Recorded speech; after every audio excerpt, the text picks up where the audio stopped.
દર્શક મિત્રો, અતરંગી ન્યૂઝ સાથે હું વૈશાલી પોબારો સ્વાગત છે આપ સૌનું। કરીશું નજર આજના સમાચાર પર જામનગરથી।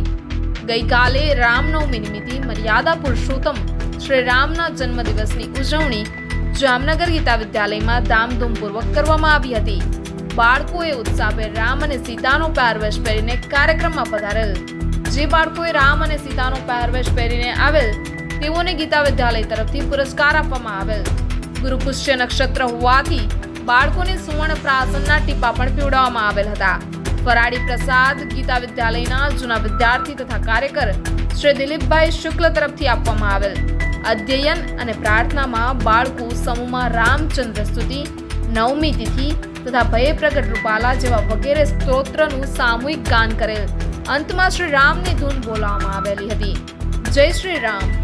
બન્યા રહો અતરંગી ન્યૂઝ પર વૈશાલી પોબારો સાથે। લાઈક કરો, શેર કરો, સબસ્ક્રાઇબ કરો અતરંગી ન્યૂઝ ચેનલને।